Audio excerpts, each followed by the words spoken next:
Salut à tous et à toutes, aujourd'hui on va apprendre à utiliser Qdrunt et ce qu'on va faire c'est qu'on va créer une base de données Qdrunt et on va faire un système sur n8n qui va nous permettre de mettre à jour cette base de données avec des fichiers et si on doit apporter une modification qu'il la prenne en compte, c'est-à-dire qu'il va supprimer toutes les données qui ont été mises dans cette base de données et mettre les données à jour. Donc pour cela, on va sur notre interface Qdrunt, on va tout en haut à droite sur la petite clé là que vous voyez ici, et on va saisir d'abord notre API Keys pour pouvoir faire nos lignes de commande. Donc l'API Keys, c'est la clé que vous avez définie dans votre .env quand vous avez installé votre système Qdrunt. Voilà, ensuite je vais aller dans console, et là je vous aurais mis un outil à disposition qui est le générateur de configuration Qdrunt, où là on va choisir un nom de base de données. Moi je vais mettre IfMyWork. Je vais vouloir une indexation. Donc l'indexation, ça permet de rechercher un petit peu plus rapidement les fichiers dans la base de données. Donc là, je fais générer la configuration. Il me crée tout mon fichier de config. Là, je fais faire copier la configuration. Et je retourne dans mon interface Qdrunt. Et là, ce que je vais faire, c'est que je colle tout ça. Et pour valider, je fais CTRL Entrée. Donc vous voyez, ça charge, ça a mis statut OK. Et si je vais dans mes collections, on voit que ma base de données LeafMyWork a été créée avec succès, qu'elle est en cosine avec un défaut de 768 et que pour l'instant j'ai 0 points, c'est normal, j'ai aucun fichier. Donc maintenant ce qu'on va faire, c'est qu'on va se retrouver sur N8N et on va commencer à créer notre automatisation d'intégration de fichiers. C'est parti. Donc là, je suis dans un nouveau workflow, on va rajouter, donc moi ce qui m'intéresse, ça va être un Google Drive trigger, et le trigger, ça va être celui-là, le deuxième. Et ce qu'on va faire, c'est qu'on va lui dire, donc sur mon compte Google Drive, toutes les minutes, quand il y a quelque chose qui est modifié dans le fichier, et quel fichier, donc moi, ça va être un fichier que j'avais écrit qui s'appelle data leaf my work, et là, je lui dis quand un fichier est mis à jour. Voilà. Comme ça, il me récupère les informations qui vont bien, toutes les minutes. Quand il y a un fichier qui est mis à jour là-dedans, boum, tu le prends en compte. Donc là, on est pas mal. Ensuite, ce qu'on va faire, alors là, ça va être un peu plus particulier. On va créer un nœud HTTP. Pourquoi? Parce que il n'y a pas de module Qdrunt qui permet de delete. Donc on va le créer nous-mêmes, ça c'est pas un souci. Donc ce que je fais, c'est que je fais un nœud HTTP request, où là je vais dire je poste. Et là, ce que je vais lui dire, c'est que je vais lui mettre http Qdrunt, donc c'est notre lien Qdrunt, hein. Donc deux points c'est 6333, le port de notre Qdrunt. Et là, je lui dis ok, tu vas chercher dans la collection. Là, je vais mettre le nom de ma base de données, donc ça va être leafmywork. Là, je vais lui dire le point que je veux.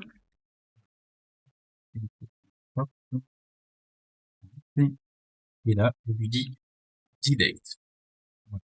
Donc, en gros, on va faire une requête post qui va dire OK, je veux que tu me supprimes un point dans la base de données leafmywork. Ensuite, ici, on va faire des paramètres. Ici, dans le query paramètre, on met wait. Ici, vous mettez dans le send header, vous allez le valider. Donc tout ça, là, on va mettre API-keys.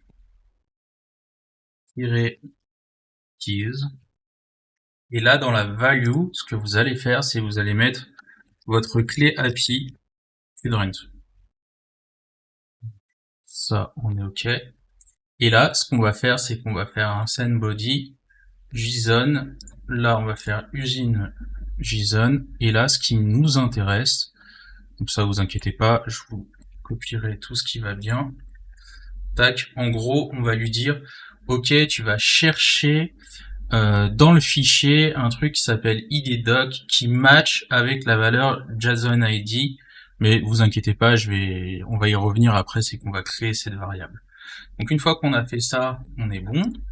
Ce nœud-là, on va le mettre en haut. Je vais vous expliquer pourquoi. Il faut obligatoirement le mettre en haut, parce que c'est-à-dire qu'il va d'abord exécuter le nœud qui est en haut, et après il va faire le nœud qui est en bas. Si vous mettez le fichier comme ça, et que là on va faire une autre variable ici, il va d'abord faire ça, et après delete, donc c'est pas bon, il va supprimer votre base. Donc pensez bien à garder le nœud en haut, pour qu'il prenne la priorité vers le haut. Ensuite ici, on va rajouter un nouveau truc. Là on va faire un download file de Google Drive, donc Google Drive, tac, là, download. Une fois qu'on a fait le tac, tac, tac, là, on va s'amuser en faire un by ID. Là, je vais exécuter le nœud précédent. Voilà, je vais aller dans les JSON. Et moi, ce qui m'intéresse, c'est l'ID. Donc, on va descendre un peu plus bas. On va aller chercher notre fameux ID. Donc là, il faut bien faire attention. Tac.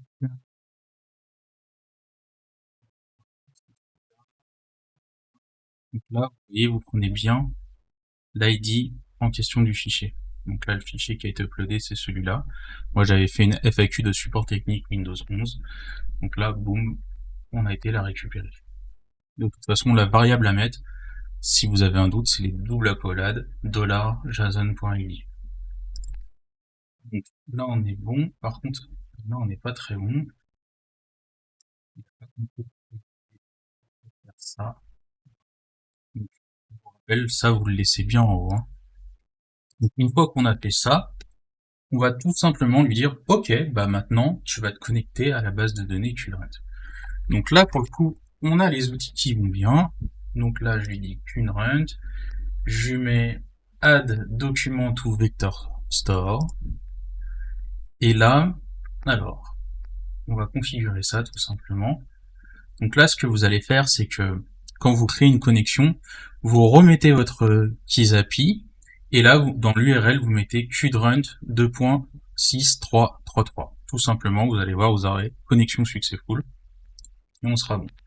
Ensuite, ce qui nous intéresse, bah, ça va être d'insérer un document. Dans quelle collection? Là, il m'a trouvé tout de suite le Leave My Work, et là, on s'en fiche, on touche à rien. Là, on est pas mal. Hop. Ce qu'on va faire, c'est que maintenant, dans le document, on fait un défaut data loader, et c'est là où on va commencer à faire pas mal de petits paramètres. Donc là, moi, ce que je veux faire, c'est un binaries, load input data, automatic detect main type, et là, on va rajouter pas mal d'options. Donc ça sera des métadatas. Voilà. Donc ensuite, on va rajouter une propriété. Donc name, qui c'est qui upload le document.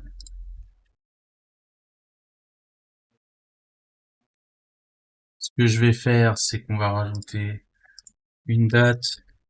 Donc là, on ouvre les accolades et on va chercher la variable now.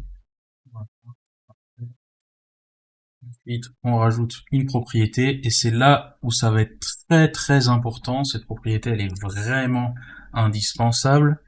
Donc là, on va l'appeler iddoc. Et ce qu'on va faire, c'est que je vais chercher dans le Google Drive Trigger l'idée du JSON ID. Donc c'est-à-dire que là, je reprends mon Google Drive Trigger.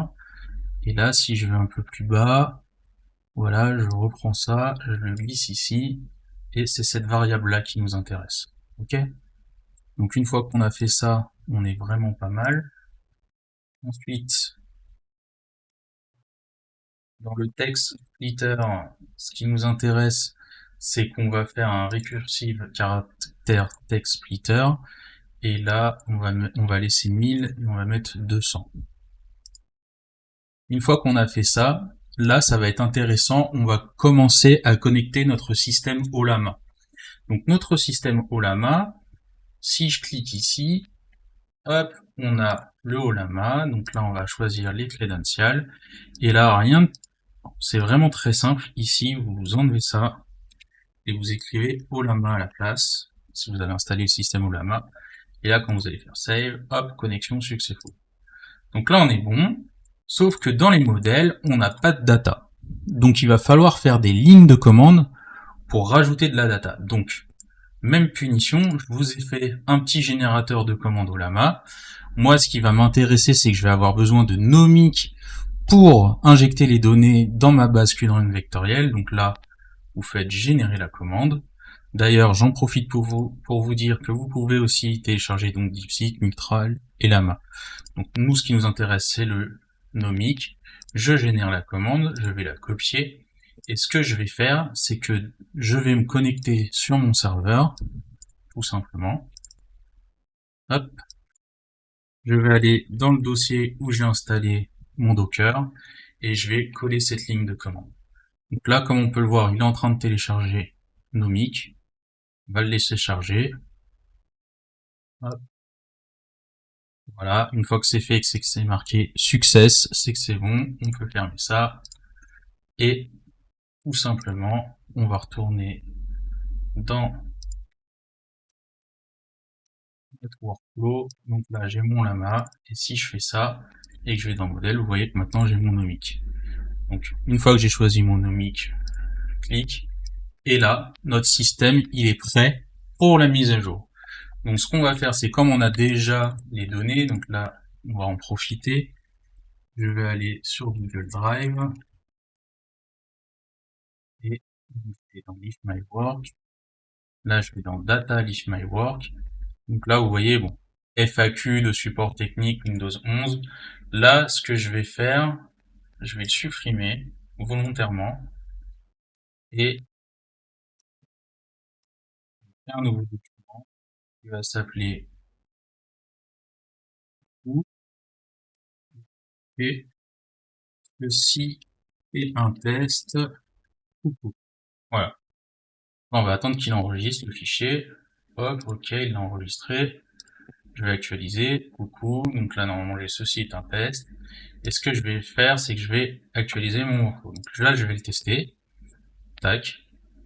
Donc là, oui, c'est normal. C'est parce que j'ai pas mis ma clé API.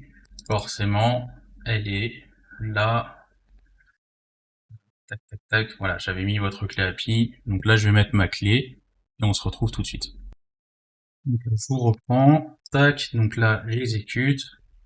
On voit bien qu'il a uploadé le fichier dans ma base. Donc si je fais ça, on peut voir qu'on a bien un point. Et si je clique dans ma base de données, on voit ceci est un test coucou. Et j'ai qu'un seul point. Donc ce qu'on va faire, c'est que là, maintenant, le but c'est ceci est un test coucou 2. Juste pour vous montrer. Là, il enregistre. Et si je fais ça, donc il va supprimer l'ID, il va rechanger le fichier. Donc regardez, tac, tac, tac, tac, tac. Ok. Et là, si je fais ça, ceci est un test coucou 2. Vous voyez, ça agrémente les informations, ce qui nous intéresse. Donc là, par exemple, si je mets ceci est un test coucou 2, et là, j'en commence à en mettre pas mal. Voilà. Donc là, on voit qu'on avait toujours un point. Si je commence à faire ça, tac, tac, tac, tac, il upload le fichier. Si je vais dans mes points, on est toujours un, mais il y a plus de segments. Vous voyez, il agrémente. Donc ça, c'est vraiment génial. Et ce que je vais faire, c'est que là, je vais créer du coup un nouveau document. Je vais l'appeler horaire, admettons, ou j'aurais pu l'appeler service. Et là, je mets mes horaires, je vais mettre lundi, 8h, 7h, admettons, un exemple. Hein.